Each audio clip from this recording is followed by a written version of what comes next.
Hi అండి, నేను మీ Deepti. Welcome back to mom's kitchen. అందరు ఎలా ఉన్నారండి? నేనైతే చాలా బాగున్నాను. మీలో ఎంతమందికి ఎండి రొయ్యల కూర అంటే ఇష్టమండి? నాకైతే చాలా ఇష్టమండి. ఎండి రొయ్యలు దోసకాయ, అలాగే ఎండి రొయ్యలు వంకాయ, ఎండి రొయ్యలు బీరకాయ, అలాగే ఎండి రొయ్యలు అరటికాయ. ఇవేనేంటండి, ఇంకా చాలా చేసుకోవచ్చు. అయినా ఎండి రొయ్యలు ఇష్టపడిన వాళ్ళు ఎవరుంటారు చెప్పండి? ఇవాళ నేను చూపించబోయే రెసిపీ ఏంటంటే ఎండి రొయ్యలు అలాగే అరటికాయ కర్రీ ఎలా చేయాలో చూపిస్తానండి. దీనికోసం ముందుగా అయితే 2 అరటికాయలను తీసుకోవాలి, పచ్చి అరటికాయలని. వీటినైతే ఇలా చిన్న చిన్న ముక్కల కింద కట్ చేసుకుని పక్కన పెట్టుకోవాలి, వాటర్లో వేసుకుని పెట్టుకోవాలండి. అలాగే ఒక 5-6 పచ్చిమిరపకాయలని ఇలా పొడుగ్గా కట్ చేసుకోవాలి. ఒక టమాటాని ఇలా చిన్న ముక్కల కింద కట్ చేసుకోవాలి. అలాగే ఒక 2 ఉల్లిపాయలను కూడా కట్ చేసుకోవాలండి. ఎండి రొయ్యలను అయితే ఇలా మంచిగా క్లీన్ చేసుకుని ఒక్క 10 నిమిషాల పాటు వాటర్లో అయితే నానబెట్టుకోవాలి. ముందుగా ప్యాన్ తీసుకుని దీంట్లో ఒక 3 టేబుల్ స్పూన్స్ వరకు ఆయిల్ వేసుకోవాలి. ఆయిల్ అనేది కొద్దిగా హీట్ అయిన తర్వాత దీంట్లో అయితే ఎండి రొయ్యలు వేసుకుని ఫ్రై చేసుకోవాలండి. మరీ ఎక్కువగా కాదు, లైట్గా ఫ్రై చేసుకుని తీసేసిన తర్వాత అదే ప్యాన్లో ఇంకా కొంచెం ఆయిల్ వేసుకుని ఉల్లిపాయలు, పచ్చిమిరపకాయలు, అలాగే టమాటాలు కూడా వేసుకుని బాగా ఫ్రై చేసుకోవాలండి. మంటని లో ఫ్లేమ్లో పెట్టుకుని ఫ్రై చేసుకోవాలి.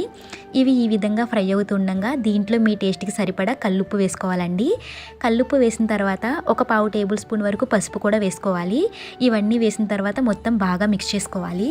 ఈ ఉల్లిపాయలు, టమాటాలు బాగా మగ్గిన తర్వాత దీంట్లోనే అరటికాయ ముక్కలు కూడా వేసుకుని బాగా ఫ్రై చేసుకోవాలండి.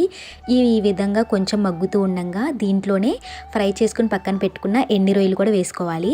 వీటిలోనే ఫ్రెష్గా ఉన్న కరివేపాకు అయితే ఒక 2 రెమ్మల పాటు కరివేపాకు వేసుకోవాలండి.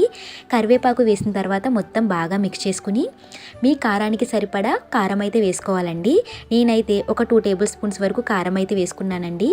కారం వేసిన తర్వాత మొత్తం బాగా మిక్స్ చేసుకుని ఒక 5 నిమిషాల పాటు బాగా కుక్ అవనివ్వాలి. ఇప్పుడైతే దీంట్లోనే ఒక గ్లాస్ వాటర్ వేసుకోవాలండి. హాట్ వాటర్ వేసుకోండి. హాట్ వాటర్ అయితే ఫాస్ట్గా కుక్ అయిపోతుంది. వాటర్ వేసిన తర్వాత మంటని హై ఫ్లేమ్లో పెట్టి ఒక 10 నిమిషాల పాటు బాగా కుక్ అవనిస్తే ఎండి రొయ్యలు అరటికాయ కర్రీ అయితే రెడీ అయిపోతుందండి.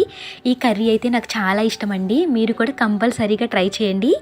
వేడి వేడి అన్నంలో కొద్దిగా కర్రీ వేసుకుని తింటే ఉంటుందండి, అబ్బా చాలా బాగుంటుంది. అన్నట్టు మీలో ఎంతమందికి ఎండి రొయ్యలు అంటే ఇష్టమో కమెంట్ చేయండి.